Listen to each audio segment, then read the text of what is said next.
चलो भाई, okay, on है ना, ओके। अब फिर से पेंटोस शुगर बना करके और हम क्या करेंगे, लिंकेज याद करेंगे, फटाफट रिवाइज करेंगे, ठीक है। सेकेंड लेक्चर ये आपका क्या है बच्चे, pentose sugar, again 1 prime carbon, 2 prime carbon, 3 prime carbon, 4 पे एक और कार्बन जुड़ा होता है, और ये कौन सा कार्बन है, 5वां कार्बन है। पहला, दूसरा, तीसरा, चौथा, 5वां, ठीक है। अब थोड़ा याद करते हैं, कौन सी शुगर है, पेंटोस शुगर, मतलब कौन सी शुगर, राइबोस, कौन सी है, राइबोस, ठीक है। 1 प्राइम कार्बन पे नाइट्रोजनस बेस, कौन सी लिंकेज, ग्लाइकोसिडिक लिंकेज, तो 1 prime carbon, nitrogenous base, glycosidic linkage. 2 prime carbon का OH होता नहीं है, हम इसके OH को हटा देते हैं, तब जाके ये डीऑक्सी बनता है। 3 प्राइम OH किस में काम आता है, न्यूक्लियोटाइड को जोड़ने, polymerisation of nucleotide by 3 prime 5 prime linkage, 3 prime 5 prime phosphodiester linkage. तो इधर कौन सी लिंकेज है, ग्लाइकोसिडिक लिंकेज, ग्लाइकोसिडिक लिंकेज। इधर कौन सी लिंकेज है, फॉस्फोडाइएस्टर बॉन्ड, लिंकेज कर दूं, पीडेल, हाँ पीडेल ज्यादा अच्छा लग रहा है, ठीक है, फॉस्फोडाइएस्टर लिंकेज। तो यहाँ पर कौन सी है, फॉस्फोडाइएस्टर लिंकेज। इधर कौन सी है, इधर भी फॉस्फेट ग्रुप जुड़ा होता है 5 वाले कार्बन से, तो PO4 पी फॉस्फो PEL पेल, भाई क्या करे, अब और कुछ तो कर नहीं सकते, ठीक है। तो 1 प्राइम कार्बन पे क्या है, नाइट्रोजनस बेस, ग्लाइकोसिडिक लिंकेज, 2 पे डीऑक्सी, 3 पे फॉस्फोडाइएस्टर लिंकेज, 4 पे अनदर कार्बन, 5 पे फॉस्फेट ग्रुप, कौन सी लिंकेज, फॉस्फोएस्टर होता है बेटा, डी हटा दिया, पेल कर दिया, ये आप इसे रिपेल मत कर देना, समझ में आई बात। अब रिवाइज हुआ, ठीक है, अब याद रहेगा, पेपर तक याद रहेगा, आपकी पूरी 12th क्लास में कहीं ना कहीं आपको इससे रिलेटेड एक क्वेश्चन जरूर मिलेगा, ठीक है। तो याद तो बेटा करना ही पड़ेगा, ठीक है। मैंने आपको बताया था डीएनए हमारा राइट हैंडेड होता है कि लेफ्ट हैंडेड होता है, हमारा डीएनए राइट हैंडेड ऐसे होता है, राइट, ठीक है, ऐसे वाला क्यों है, ओके, ठीक है जी। इसके बाद आता है आपका ये डीएनए राइट हैंडेड होता है। आपको पता है एक पिच क्या होती है, पिच आपने यहां से शुरू किया, घूम रहे हो घूम रहे हो घूम रहे हो, ऊपर भी गए और सेम पोजीशन पे भी आ गए, तो इसे क्या बोलते हैं हम, पिच बोलते हैं। एक पिच का डिस्टेंस कितना होता है, 1 पिच ऑफ 3.4 नैनोमीटर, 3.4 नैनोमीटर, ठीक है। और एक पिच में कितने डीएनए होते हैं, 10 बेस पेयर्स होते हैं, और वो कितने बेस पेयर की स्टैकिंग कर रहे होते हैं, कितने डिग्रीज की स्टैकिंग करते हैं, 36, तभी तो वो 360 डिग्री 10 पे बनता है, समझ में आया, ये बात समझ में आया। तो ये हो गया आपका डीएनए के स्ट्रक्चर को स्टेबिलिटी क्या देता है, कौन देता है डीएनए के, एक हाइड्रोजन बॉन्ड, दूसरा स्टैकिंग, ठीक है भैया, ऐसी बात नहीं, हमारा शौर्य पढ़ता भी है, ठीक है। तो पहला क्या है, हाइड्रोजन बॉन्ड, ठीक है, दूसरा क्या है, स्टैकिंग, ठीक है बच्चे। पायरिमिडीन और प्यूरिन्स में भी आप कंफ्यूज हो रहे हो, प्यूरिन्स में डबल रिंग होती है, पायरिमिडीन्स में सिंगल रिंग होती है। प्यूरिन्स, अमरीश पुरी गुंडा याद रखो ना यार, गुंडा किसी की तो काम आए, ठीक है। ए और जी purines, cut pyrimidines, cut pyrimidines, ठीक है। थायमीन का दूसरा नाम, हाय राम, भगवान भी माफ नहीं करेगा ऐसी गलती करने पे। थायमीन का दूसरा नाम, थायोडाइड, थायरॉक्सिन, थायराइड ग्लैंड, शौर्य का दूसरा नाम पार्थ है। अब दो अलग अलग बंदे हैं यार, सेम क्यों कर रहे हो यार, just because both are in class 12th, दो गई, हाँ बताओ। 5 मिथाइल यूरासिल, मेरे को याद नहीं आ रहा था, आप मिथाइल कर रहे थे, दुनिया यूरासिल कर रही थी, मिला देते 5 मिथाइल हाँ, आए हाय, 5 मिथाइल यूरासिल। डीएनए को स्टेबिलिटी देता है ये मिथाइल ग्रुप, ठीक है। डीएनए को स्टेबिलिटी देता है जो उसपे OH नहीं है, यानी कि डीऑक्सी है, ठीक है। डीएनए को स्टेबिलिटी बहुत सारा चीजें देते हैं, और डीएनए हेलिक्स को स्टेबिलिटी कौन देता है? 2 चीजें। First is your hydrogen bond, second is your stacking of base pairs, ठीक है। ये वाली बातें हमारे को समझ में आ गई। दो न्यूक्लियोटाइड के बीच में डिस्टेंस कितना है? Distance between to nucleotides, distance between to nucleotides कितना होता है? 0.34 इंटू 10⁻⁻⁹ मीटर। यही होता है डिस्टेंस बच्चे, हमारे दो न्यूक्लियोटाइड के बीच का distance, right.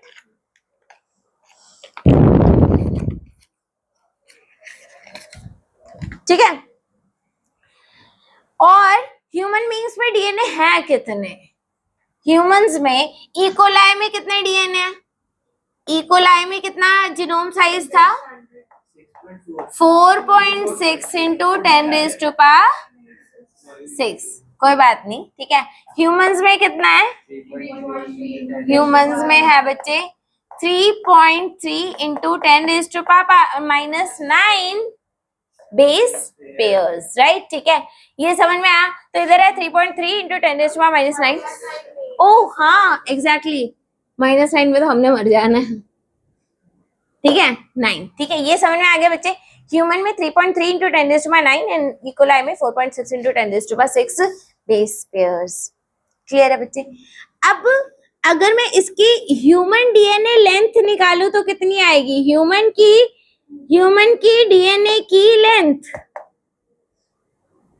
Is equals to this into this, 3.3 into में 0.34, 0.34 इंटू में 10⁻⁹ इंटू में 10⁻⁻⁹। बेटा 9 और -9 तो कैंसिल आउट हो जाएंगे, 9 और -9 तो कैंसिल आउट हो जाएंगे, ये भी कैंसिल आउट, पता है ना, एक पावर ऐड हो जाती है और anything raised to power 0 is 1। बचा क्या? ये कौन करेगा? 3 4 जा 12, एक गया, 3 3 जा 9 10, ठीक है। फिर एक और लगा देते हैं, फिर ये आ गया 11.22, ठीक है। और 2 के बाद पॉइंट भी हमने लगा दिया, तो ये कितना है? 11.22 कितना? 3 के बाद होगा, वेरी गुड, ठीक है। 3 के बाद पॉइंट होगा, इतना मीटर। तो कितनी लेंथ आई? 1.122 मीटर्स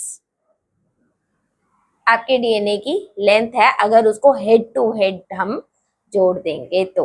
अगर हम उसको हेड टू हेड जोड़ देंगे तो 1.1 मीटर का डीएनए, राइट, ठीक है। अब इतना बड़ा डीएनए हमारे न्यूक्लियस में कैसे आ गया? प्लस इसका भी डीएनए का लेंथ कैलकुलेट करो, 4.6 इंटू में 10⁻⁶ इंटू में 0.34 इंटू में 10⁻⁹ कैलकुलेट करो, कर लेना, ठीक है, कर लेना, इसको भी कैलकुलेट कर लेना। ओके, तो आप इधर ये देख सकते हो, अगर ये mm में भी आता है, चलो मीटर में भी नहीं आता, अगर mm में भी आता है, इतना बड़ा डीएनए हमारे न्यूक्लियस के अंदर आया कैसे?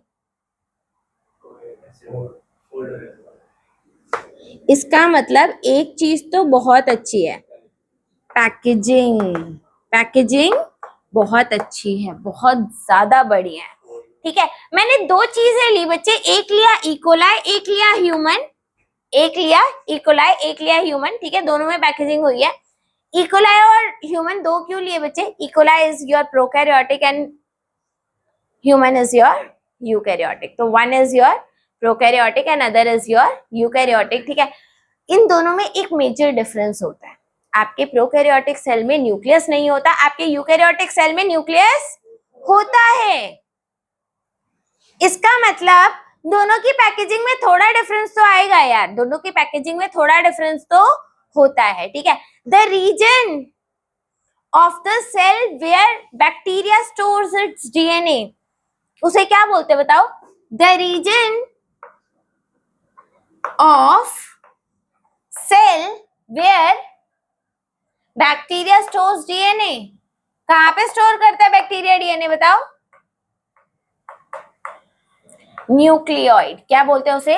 Nucleoid, right? इसे बोलते हैं हम nucleoid. It is not surrounded by any kind of membrane. It is not surrounded by any kind of membrane. It is there inside the cell but not surrounded by any kind of membrane. Is this clear? Nucleoid हो गया आपका. It is present in the bacteria, whereas in a prokaryotic cell, prokaryotic cell and bacteria both are one and the same thing. तीन नाम आपके एक ही चीज को represent करते हैं, Monera, bacteria and prokaryotic cell. ठीक है, प्रोकैरियोटिक बैक्टीरिया होते हैं, बैक्टीरिया प्रोकैरियोटिक। मोनेरा में सिर्फ बैक्टीरिया होते हैं और बैक्टीरिया मोनेरा होते हैं। ठीक है, कितने समझदार बच्चे हैं। ओके, आई बात समझ, सब समझ जाते हैं बोलने से पहले। ये वाली बात समझ में आ गई? ठीक है, ये आप लोगों को समझ में आ गया। पैकेजिंग बच्चे बहुत अच्छे लेवल की करी जाती है, ये बात याद रखना। अब आपका जो डीएनए है वो कौन सा है? डीएनए पे कौन सा चार्ज है?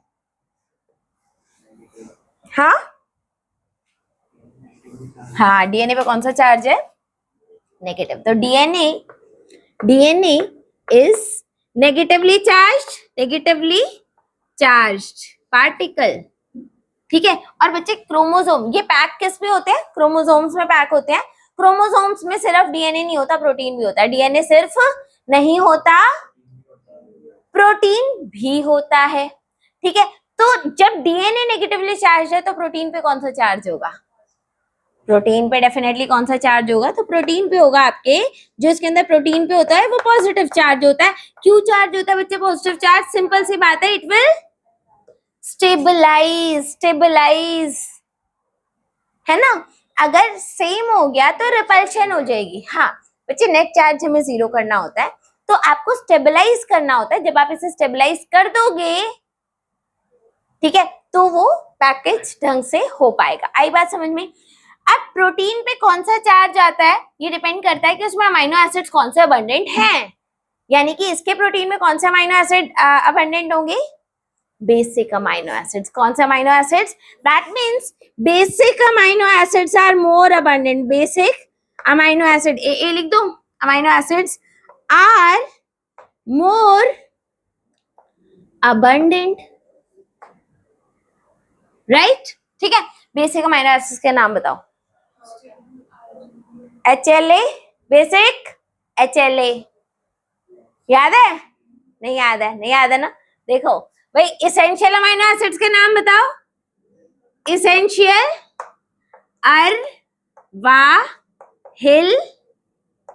अरवाहिल MPTT, ये क्या है? Essential amino acids. Arginine, valine, histidine, isoleucine, leucine, lysine, methionine,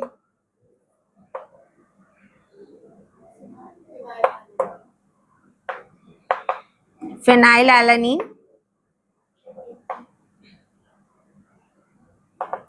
tryptophan. T से हमारे पास तीन अमीनो एसिड्स होते हैं। One is your tryptophan, threonine और टायरोसिन। टायरोसिन एसेंशियल नहीं होता, टायरोसिन एसेंशियल नहीं होता। तो ये क्या है? Tryptophan and threonine, right? ठीक है, नॉन पोलर कौन से होते हैं? नॉन पोलर कौन से होते हैं? नॉन पोलर गावलीपी,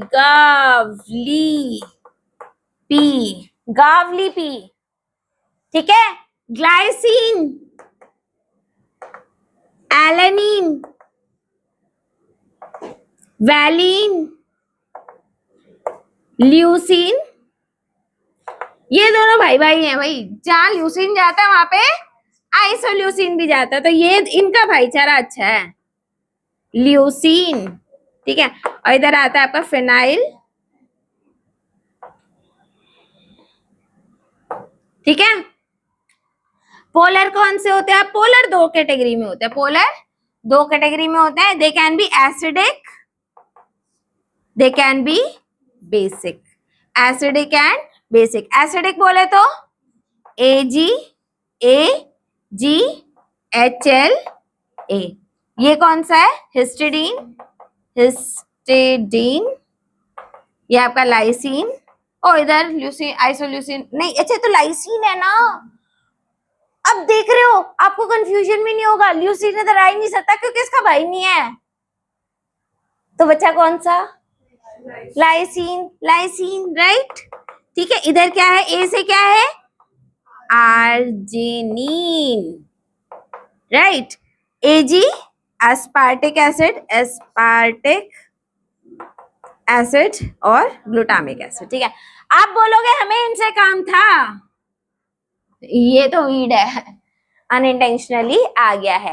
लेकिन एक बात याद रखना, अगर नीट क्रैक करना है तो ऐसी रिवीजन डेली चाहिए। कितना टाइम लगा पूरा लिखने में? वो आपको बताते बताते, ठीक है, बट डेली लिखो।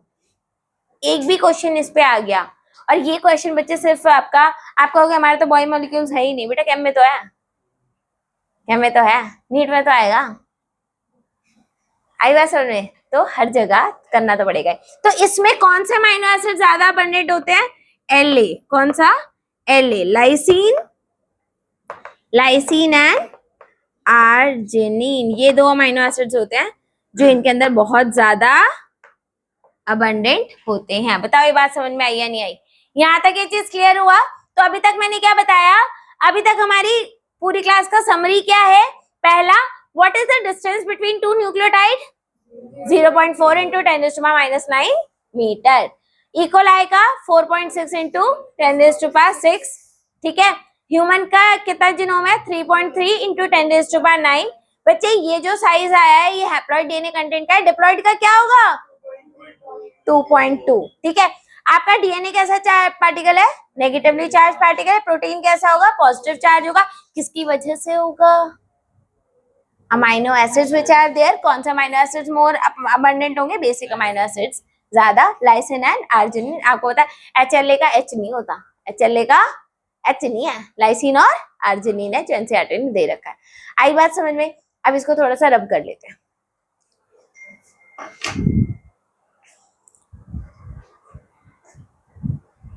बच्चे आगे, अब बोर्ड बिल्कुल हमने साफ कर दिया, क्या बात है। ठीक है, अब आगे देखो, आपके डीएनए को जो प्रोटीन पैक कराने में सबसे ज्यादा हेल्प करते हैं उसे हम क्या बोलते हैं? Histone proteins. उन्हें हम क्या बोलते हैं? Histone proteins. ये आपके डीएनए की पैकेजिंग में सबसे ज्यादा हेल्पफुल होते हैं। ठीक है, अब ये बनाता है histone octamer. Histone octamer. Histone octamer का मतलब क्या होता है? आपने सेब देखा? सेब, एप्पल है ना, देख रखा है। ठीक है, अब वो एप्पल अपने हाथ में रखना है ऐसे करके, ठीक है, और आपको उस एप्पल को करना क्या है? पहले ऐसे एक कट लगाना है। आपने ऊपर से नीचे एक कट लगाया, कितने पीसेस हो गए? 2 पीसेस हो गए। ठीक है, अब आपने पहले ऐसे कट लगाया था, फिर अब आप ऐसे कट लगा लो परपेंडिकुलर टू दिस। ठीक है, कितने कट हो गए? कितने पीसेस हो गए? अब आपको एक कट नीचे से लगाना है, मतलब बीच से ऐसे ऐसे। कितने कट हो, कितने पीसेस हो गए? 8। ये होता है आपका हिस्टोन ऑक्टामर। आपका कैसा होता है? ये हिस्टोन ऑक्टामर होता है। आपका एक स्फेरिकल स्ट्रक्चर होता है, आप कुछ इस टाइप से मान सकते हो। इसके अंदर आपके पास होता क्या है? आपका ये समझो, एक तो ये 4 बन गया, ठीक है, H2A, H2B, H3H4। आप कहोगे 1 कहाँ गया? आप कहोगे 1 कहाँ गया? 1 अभी बता रही हूँ। ठीक है, और बच्चे जैसा ये बनाया है ऐसा ही एक और होता है, ऐसा ही एक और होता है। बस 3D आप समझ जाओ कि इसके ऊपर एक और लेयर ऐसी है ताकि ये हिस्टोन ऑक्टामर बना पाए। ठीक है, इधर होता है बच्चे डीएनए रैप्ड। इधर क्या होता है? डीएनए रैप्ड होता है। कैसे? एक आपकी ऐसी लेयर आई, राइट, और ये कुछ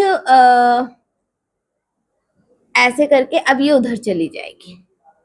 ऐसे कितना राउंड लगाया इसने? अप्रोक्सीमेटली 1.6 राउंड ये लगाता है अप्रोक्सीमेटली, एक चक्कर पूरा, और फिर ऐसे करके निकल जाता है।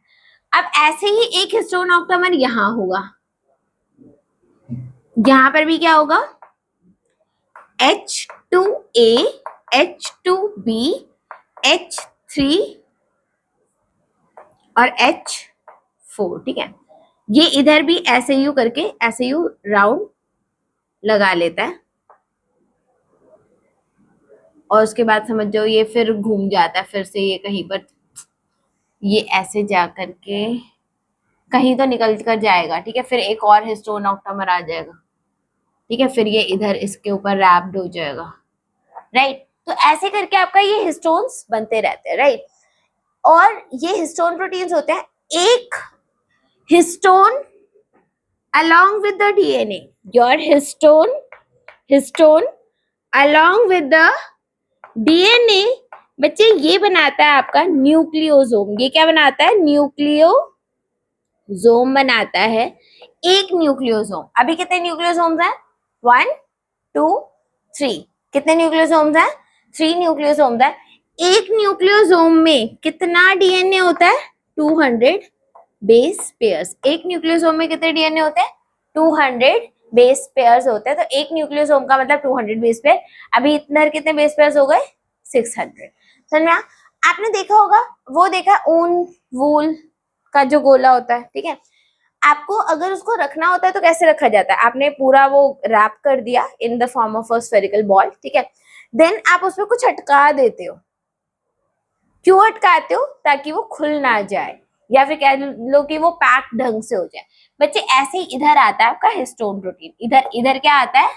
ये होता है H1 हिस्टोन, हर जगह लगा होता है H1 हिस्टोन। ये उसको एडिशनल स्टेबिलिटी देता है, और आई थिंक बुक में आपके सिर्फ H1 हिस्टोन ही मेंशन्ड है। आपकी बुक में सिर्फ H1 हिस्टोन मेंशन्ड है। आई बात समझ में? तो आपके एक न्यूक्लियोसोम में कितना डीएनए है? 200। दो न्यूक्लियोसोम में कितना हो जाएगा? 400। Accordingly you will multiply it, ठीक है। ह्यूमन बींग्स में कितने न्यूक्लियोसोम होंगे? ह्यूमन बींग्स के न्यूक्लियस में अप्रोक्सीमेटली कितने न्यूक्लियोसोम्स होंगे? 6.6 इंटू 10⁹ डिवाइडेड बाय 200, यानी कि कितने न्यूक्लियोसोम होगा? इससे काट दो 3.3 और उधर पावर कट कर दो 3 की पावर 7। आप कहोगे 6.6 क्यों लिया? क्योंकि जीनोम तो डिप्लॉइड है ना। हम कंसीडर या एनालाइज हैप्लॉइड करते हैं, इट डज नॉट मीन कि है भी हैप्लॉइड, है तो वो डिप्लॉइड। बच्चे ये बात समझ में आई या नहीं आई? ये बात समझ में? तो आपका ये डिप्लॉइड कंटेंट, तो हमारे पास कितने न्यूक्लियोसोम्स है? इतने न्यूक्लियोसोम। अब आप जब इसको देखते हो, जब आप इसको इलेक्ट्रॉन माइक्रोस्कोप से देखते हो, तो इलेक्ट्रॉन माइक्रोस्कोप से आपको पिक्चर कैसी दिखाई देती है? या कैसा दिखता है? कैसा दिखता है? It looks like a beads on a string, beads on a string structure। इसे हम क्या बोलते हैं? beads on a string structure।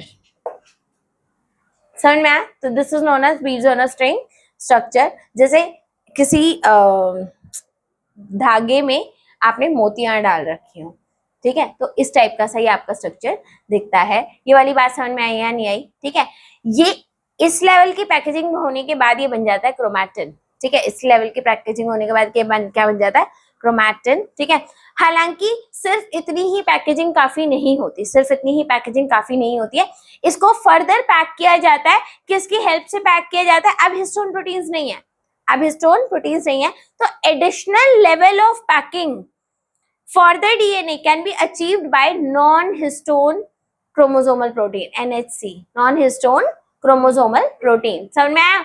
NHC आपका काम आता है और वो उसको फाइनली पैक कर देता है। आपके डीएनए को क्या कर दिया इसने? क्रोमैटिन बना दिया। Now you have chromatin, now you have chromatin. इस क्रोमैटिन का काम क्या है? क्रोमोसोम से हम क्या एक्सपेक्ट करते हैं? What do you expect from a chromosome? आप एक्सपेक्ट यही करते हो कि जब आप क्रोमोसोम आपका जो क्रोमोसोम है वो क्या करे? प्रोटीन बनाए, वो क्या करे, प्रोटीन बनाए।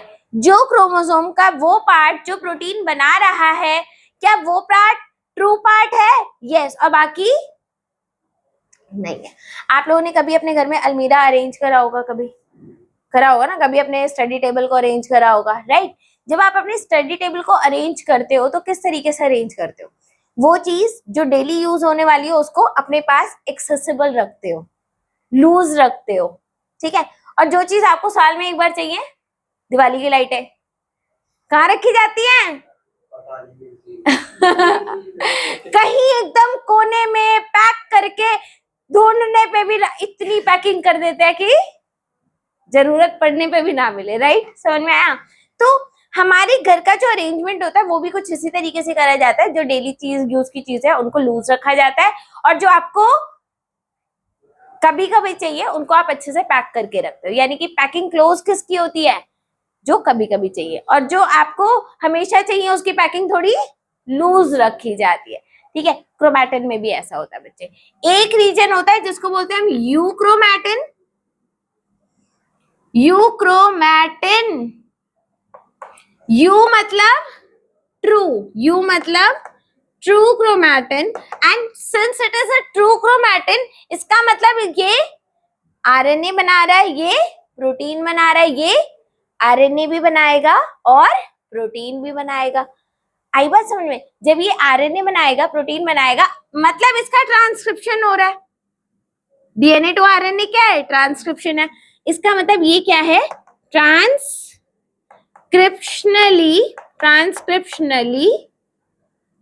एक्टिव। ये क्या होता है बच्चे? ट्रांसक्रिप्शनली एक्टिव, ठीक है? और क्योंकि ये ट्रांसक्रिप्शनली एक्टिव है तो ये लूजली पैक्ड होता है। ये कैसा होता है? लूजली पैक्ड होता है। तो here the DNA is loosely packed. और क्योंकि ये लूज है तो ये स्टेन भी कम लेता है। लूज है ना, बिखरा हुआ है, तो ये स्टेन भी कम लेता है। तो ये लाइटली स्टेन्ड होता है, लाइटली स्टेन्ड। आई बात समझ में? लाइटली स्टेन्ड हो गया। अब आता है आपका हेट्रोक्रोमैटिन। अब क्या आता है? हेट्रोक्रोमैटिन। हेट्रोक्रोमैटिन क्या है? पहली बात तो ये ट्रांसक्रिप्शनली लेस एक्टिव है। ये क्या है? ट्रांसक्रिप्शनली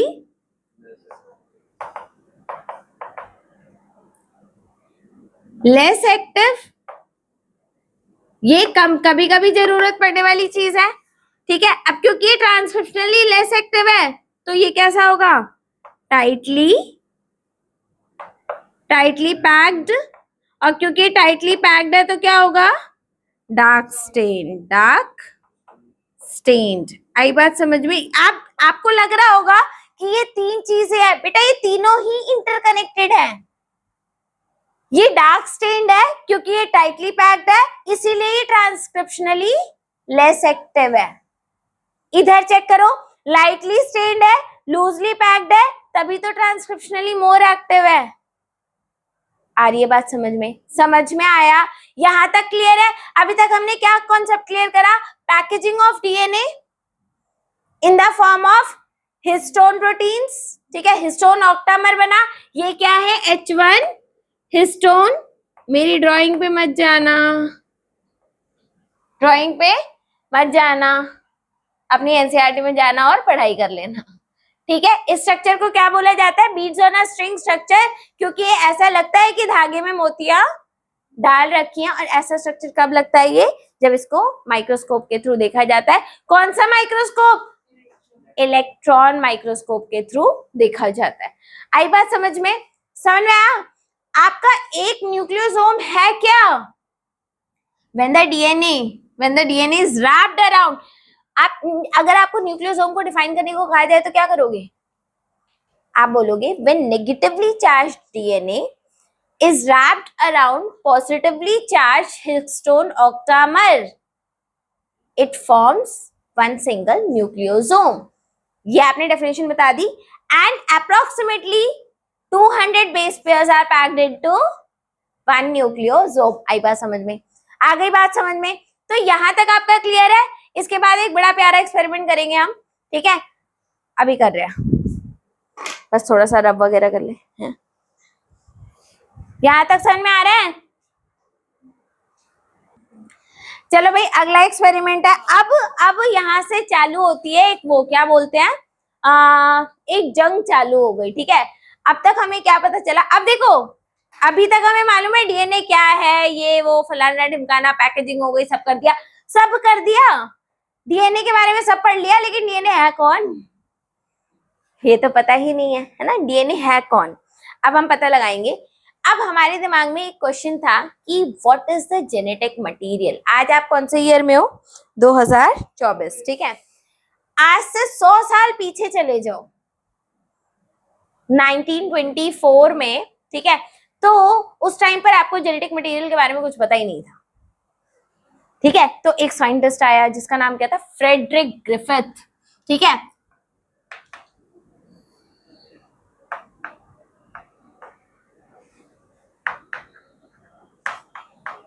ठीक है, इस बंदे ने एक बड़ा ही प्यारा सा एक्सपेरिमेंट किया, बहुत प्यारा।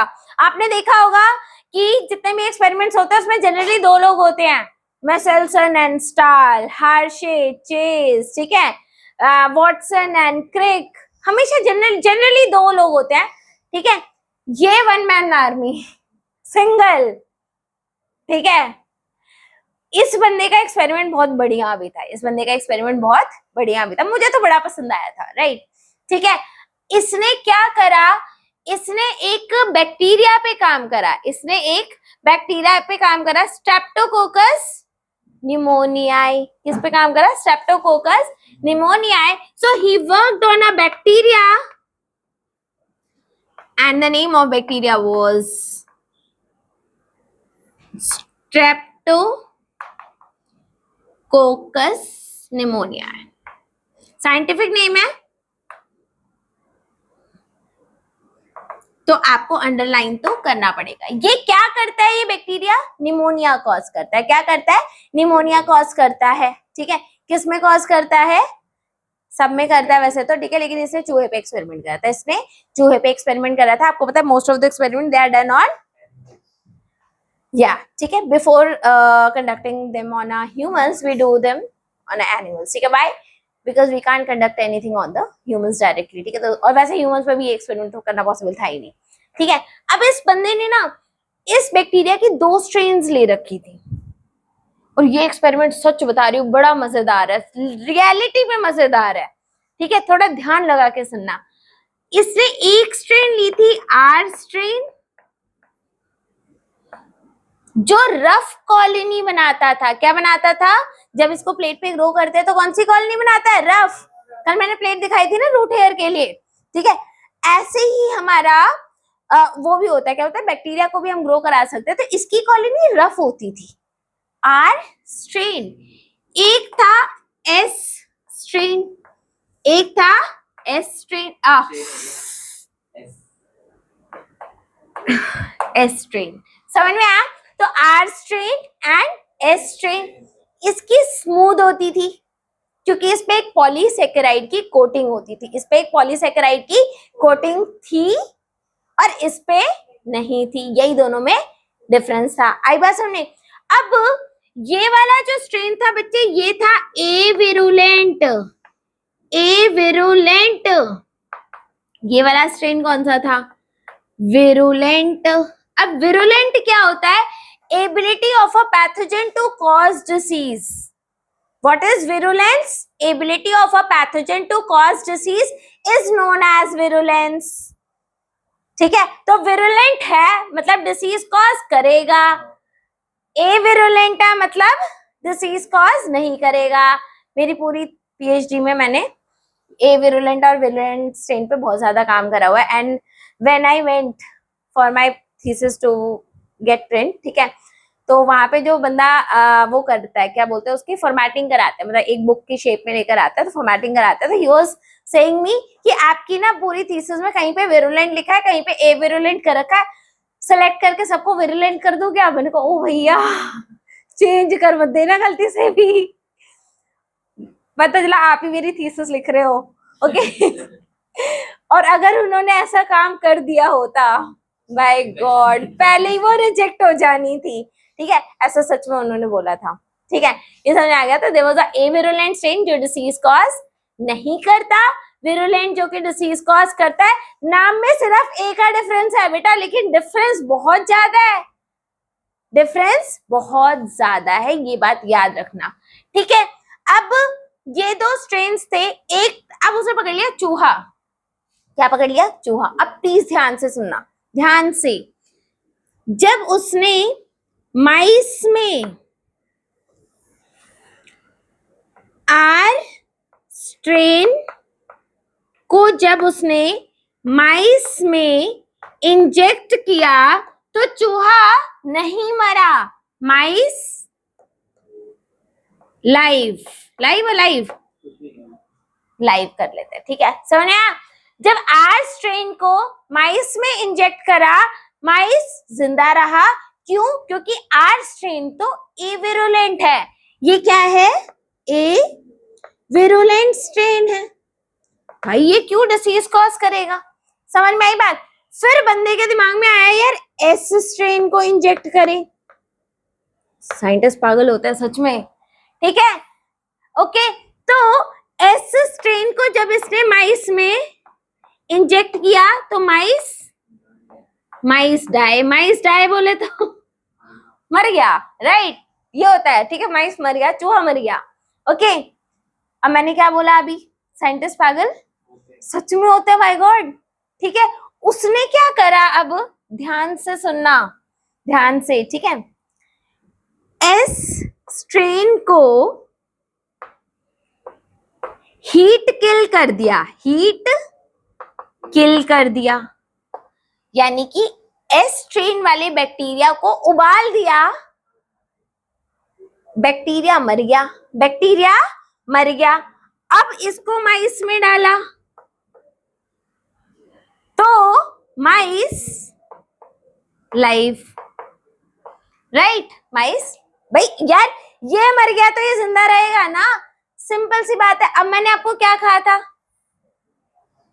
साइंटिस्ट पागल होते हैं, एंड सच में होते हैं।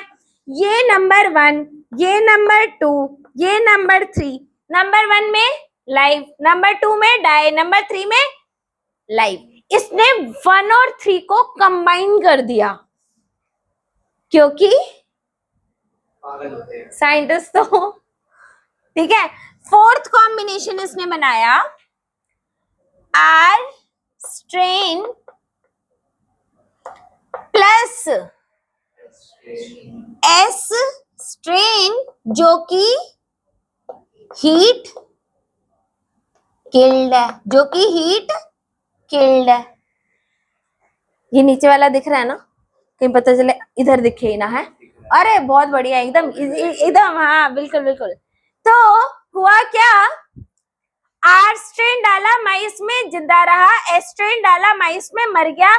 एस स्ट्रेन डाला, हीट किल, जिंदा रहा। दोनों को मिक्स करके डाला। भाई देखो चूहों ने बलिदान दिया है सच में। ठीक है, यहाँ पे फिर से माइस में डाला, माइस डाई, माइस डाई। ठीक है, ओके। क्यों भाई क्यों? वही तो। ठीक है, अब ये एक्सपेरिमेंट था तो इंटरेस्टिंग, और इस बंदे ने एक्सपेरिमेंट कई बारी करा, रिजल्ट सेम आ रहे थे। रिजल्ट बेटा एक बार एक्सपेरिमेंट करके कभी भी आप उसको रिजल्ट को फाइनलाइज नहीं कर सकते। You will have to do it multiple times to ensure that your, and ये रिजल्ट तो स्पेशली बहुत बार। और सोचो करा भी कब है? बंदे ने एक्सपेरिमेंट करा है 1928। कब करा है? 1900 है आपको, हाँ सोचो। ठीक है, आपको मालूम है मैं किसी भी एक्सपेरिमेंट का जनरली ईयर याद नहीं रखती हूँ, बट इसका मेरे को कभी भूलता नहीं, बाकियों को मैं याद करती नहीं। समझ में आया? अब इधर ध्यान दो, एक्चुअल में था क्या। अब इस बंदे ने इसका एक्सप्लेनेशन दिया, साइंटिस्ट का काम सिर्फ एक्सपेरिमेंट नहीं करना होता है, उसको बाद में एक्सप्लेन भी करना होता है कि यार ये रिजल्ट आया तो आया, लेकिन आया कैसे। उसने कहा कि आपका जो आपका हम मान के चलते हैं इधर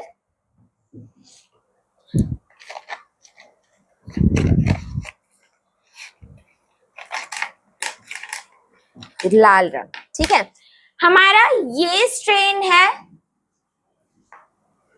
बैक्टीरिया का, जिसके अंदर ये जीनोम है, मतलब समझ जाओ ये जीनोम है, और इसके अंदर ये वाला जो पोर्शन है ना, ये वो पोर्शन है जो विरुलेंट जीन है, जो इसको विरुलेंट बना रहा है। इस लाल जीन की वजह से, इस लाल डीएनए की वजह से ये क्या है, it is making it virulent. ये क्या बना रहा है, उसको विरुलेंट बना रहा है। अब क्योंकि ये विरुलेंट बना रहा है तो ये स्ट्रेन कौन सा है, एस स्ट्रेन है। कौन सा स्ट्रेन है बच्चे, एस स्ट्रेन है, ठीक है। अब जैसे ही आपने इसको हीट किल किया, जैसे ही आपने इसको हीट किल किया तो आपका बैक्टीरिया हो गया एकदम डिस्ट्रॉयड, आपका डीएनए भी डिस्ट्रॉय हुआ। इस डीएनए के, ये जो डीएनए था इसके टुकड़े टुकड़े हो गए, टुकड़े हो गए, क्या हो गया, इधर ऐसे ऐसे पार्टिकल्स आ गए। आपका रेड वाला भी डीएनए ऐसा हो गया, रेड वाला भी डीएनए क्या हो गया, ऐसा हो गया। बच्चे बिखर तो गया, बिखर गया, लेकिन अभी टूटा नहीं। अरे मतलब यार समझ जाओ यार, हाँ डिस्ट्रॉयड नहीं था, बिखरा था बट डिस्ट्रॉयड या इनएक्टिव नहीं था, ठीक है। ये आपका हीट किल्ड बैक्टीरिया था। अब आते हैं आपका दूसरा स्ट्रेन। ये कौन सा स्ट्रेन है, एस स्ट्रेन। ये स्ट्रेन कौन सा था, आर स्ट्रेन। इसमें सब कुछ सेम था, लेकिन ये रेड वाला रीजन इसमें मिसिंग था, रेड वाला region, everything was same, only the thing that was missing was this virulent gene, ठीक है। जब इसको हीट किल किया गया और जब इन दोनों को साथ में इंक्यूबेट किया गया, इसको और इसको साथ में इंक्यूबेट किया गया, तो हुआ क्या, somehow ये जो रेड पोर्शन था वो इसके अंदर जाकर के इंटीग्रेट कर गया। क्या कर गया, इंटीग्रेट कर गया, जिसकी वजह से जो आपका आर स्ट्रेन है, जिसकी वजह से आर स्ट्रेन क्या बन गया, अब ये आर स्ट्रेन आपका कन्वर्ट हो गया एस स्ट्रेन में, एस स्ट्रेन में, और इसके अंदर विरुलेंस है, और क्योंकि इसके अंदर विरुलेंस है तो क्या होगा, माइस ऑफ कोर्स डाई। आई बात समझ में, ठीक है। अब आप मुझे बोलोगे, ठीक है, मैंने एक कहानी में ना एक बहुत ही इंपॉर्टेंट लिंक छोड़ दिया, वो मैं आपको बता दूं कि जब इधर वाला माइस डाई हुआ था ना, तो ग्रिफिथ के हाथ में चूहा तो था ही, चाहे वो मरा हुआ था, चूहा तो था ही, उसने उसमें से बैक्टीरिया आइसोलेट किया था। इस मरे हुए चूहे में से उसने बैक्टीरिया निकाला, और जो निकला वो जिंदा एस स्ट्रेन था। वो क्या था, एस स्ट्रेन था जो कि जिंदा था। जब यहां से उसने बैक्टीरिया आइसोलेट किया, जब यहां से उसने बैक्टीरिया आइसोलेट किया तो क्या था, extracted bacteria was S strain जो कि लाइव था, एस स्ट्रेन जो कि लाइव था। तो आपने मरा हुआ एस स्ट्रेन डाला था, जिंदा निकला।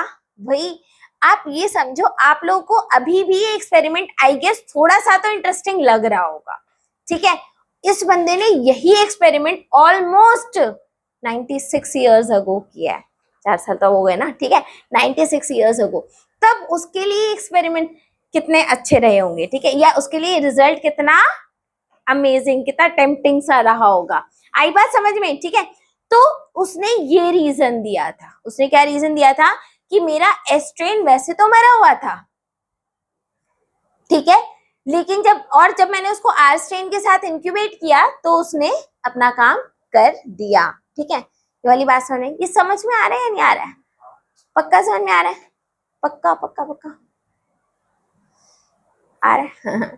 ठीक है, आप बस ऐसा समझ सकते हो कि एक बंदा है, ठीक है, अब मैं जैसे मान लो यहाँ पर अब वो सक्षम है यहाँ पर, ठीक है, ओके, तो यहाँ पर होगा क्या कि अगर यहाँ पर एक और बंदा है, ए पर्सन मैं बोल दे रही हूँ, मैं किसी का नाम नहीं ले रही, ठीक है, अभी उधर रखते हैं, उधर रखते हैं, ठीक है, तो मैं ए पर्सन बोल दे रही हूँ, नाम नहीं ले रही मैं किसी का, ठीक है, तो वो जो ए पर्सन है उसके हाथ में गन है, क्या है?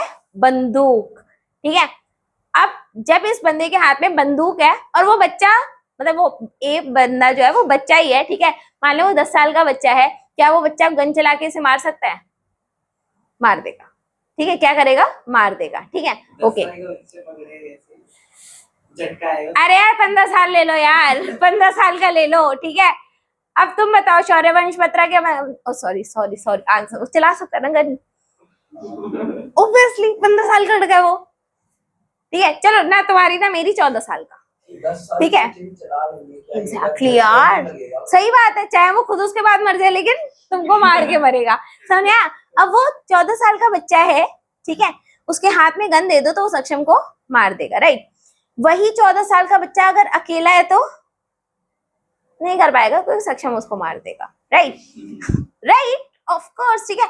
अब अगर हम ऐसा करें कि ये 10 साल का जिसके हाथ में बंदूक है वो मरा हुआ है और दूसरा बच्चा जिसके हाथ में गन नहीं है, एक बच्चा जिसके हाथ में गन है वो मरा हुआ है और जिसके पास गन नहीं है वो जिंदा है, तो क्या यही बच्चा वो गन उठा करके विरुलेंट नहीं बन जाएगा? और जैसे उसके हाथ में गन आई फिर से सक्षम गॉन, यही तो होगा, यही तो होगा, बताओ। तो बैक्टीरिया को भी तो 14 साल बच्चे जितना कर दिया, ठीक है, sorry, you are experimenting material for me, okay. Actually मैं एंजल को ले तो लेती लेकिन ना वो सो जाती है इसलिए नहीं लिया मैंने एंजल को, देखो अभी भी सो रही है, नालायक, ठीक है। आई बात समझ में? हाँ, क्लियर हुआ बच्चे, समझ में आई बात? तो इस तरीके से ये वाला एक्सपेरिमेंट डिजाइन किया गया था। अब एक और बात सुनना, तो यहाँ से पहली बात तो जिंदा क्या निकला था? एस्ट्रेन जिंदा निकला था, ठीक है, और उसने पूरा एक्सप्लेनेशन, आपको एक्सप्लेनेशन समझ में आया? और बच्चे जिस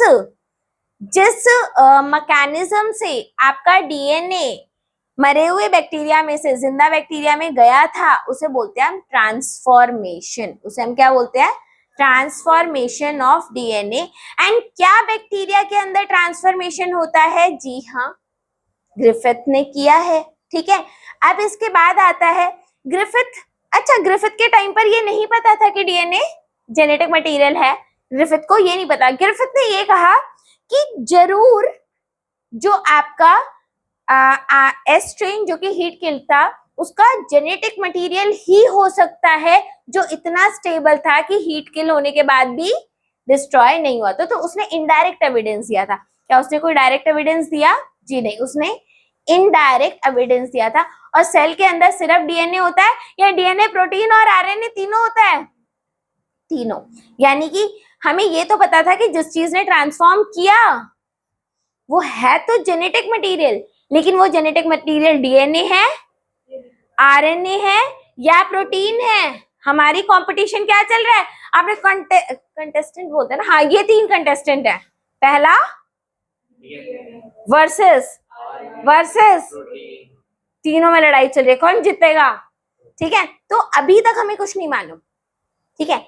इसी एक्सपेरिमेंट को रिकंस्ट्रक्ट किया गया था 3 साइंटिस्ट के द्वारा, ठीक है। वन वाज मैक्लियोड, मैकार्टे, ठीक है, एवरी मैक्लियोड एंड मैकार्टे शायद, ठीक है, Avery MacLeod and McCarty, yes, Oswald Avery, Colin MacLeod and Maclyn McCarty, ठीक है। तो आपको सरनेम याद रखना, सिर्फ Avery, MacLeod and McCarty, 3 scientist थे आपके। इन्होंने क्या किया बच्चे, अब मैं बता रही हूँ इन्होंने क्या किया, सुनो। इन्होंने बैक्टीरिया में से, बैक्टीरिया में से पूरा एक्सट्रैक्ट निकाल लिया। क्या निकाल लिया? एक्सट्रैक्ट पूरा निकाल लिया। उस पूरे एक्सट्रैक्ट के अंदर इन्होंने डीएनएज डाल दिया। क्या डाल दिया?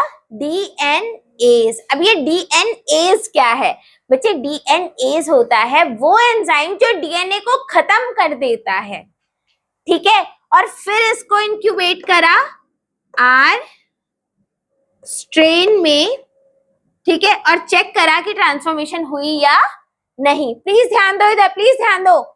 आपने एस स्ट्रेन लिया, एस स्ट्रेन जो कि हीट किल्ड था, उसमें से पूरा एक्सट्रैक्ट निकाला, डीएनएज डाला और आर स्ट्रेन में डाल दिया, ठीक है। फिर आपने फिर से एस स्ट्रेन लिया, फिर से एस स्ट्रेन लिया जो बैक्टीरिया है, उसमें से एक्सट्रैक्ट निकाला और उसमें आरएनएज डाल दिया। आरएनएज जो किसको डिग्रेड करता है? आरएनए को डिग्रेड करता है, ठीक है। और उसको किस में डाल दिया? आर स्ट्रेन में डाल दिया। ऐसे ही तीसरे एक्सपेरिमेंट में इन्होंने क्या किया? एस स्ट्रेन लिया जो कि बैक्टीरिया है, ठीक है, उसमें से एक्सट्रैक्ट निकाला, एक्सट्रैक्ट निकाला, ठीक है, और उसमें डाल दिया प्रोटीएज। प्रोटीएज किसको किल करता है? प्रोटीन को। तो पहले केस में किसको किल किया? डीएनए को। डिस्ट्रॉय, किल नहीं किया, बाय गॉड, खत्म कर दिया, डिस्ट्रॉय कर दिया। अब वो कुछ नहीं कर सकता, ठीक है। I am not DNA, neither you are DNA, ठीक है। ओके ओके, समझ में आया? तो ये डीएनए है जिसने डीएनए को डिस्ट्रॉय कर दिया, आरएनएज है जिसने आरएनए को डिस्ट्रॉय कर दिया, प्रोटीएज है जिसने प्रोटीन को डिस्ट्रॉय कर दिया, और तीनों को किसमें डाला? आर स्ट्रेन के अंदर डाला। अब मुझको ये बताओ, केस 1, केस 2, केस 3, किस केस में ट्रांसफॉर्मेशन होगा?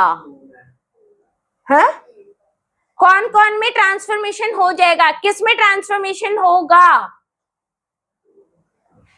बेटा 1 में नहीं होगा क्योंकि डीएनए ही तो ट्रांसफॉर्म होता है और वो मर गया। सेकंड में हमने डिस्ट्रॉय किसको करा? आरएनए को। डीएनए तो इंटैक्ट है तो ट्रांसफॉर्मेशन हो जाएगी। इसमें प्रोटीन को डिग्रेड करा, डीएनए तो इंटैक्ट है तो ट्रांसफॉर्मेशन हो जाएगी। तो किस किस केस में ट्रांसफॉर्मेशन हो जाएगी? सेकंड केस में ट्रांसफॉर्मेशन यस, ठीक है। इसमें ट्रांसफॉर्मेशन यस, ठीक है। इसमें ट्रांसफॉर्मेशन अ बिग नो। क्यों? Because it was the DNA. तो इनके एक्सपेरिमेंट ने, आप कहोगे, अब आप कहोगे मैक्लिओड, मैकार्टे एंड एवरी के एक्सपेरिमेंट ने तो ऑलमोस्ट क्लियर ही कर दिया था कि डीएनए ही जेनेटिक मटेरियल है, लेकिन बच्चे अभी भी डाउट था।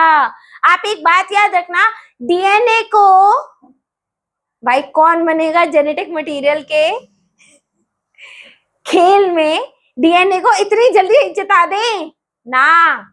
आपको पता है लेवल्स होते हैं भाई, तूने ये लेवल क्रॉस कर लिया, अब आगे लेवल पे तेरे को जाना पड़ेगा बिफोर तेरे को वो खिताब मिलेगा कि तू ही जेनेटिक मटेरियल है। तो ये लड़ाई जारी रहेगी अगली क्लास तक, ठीक है।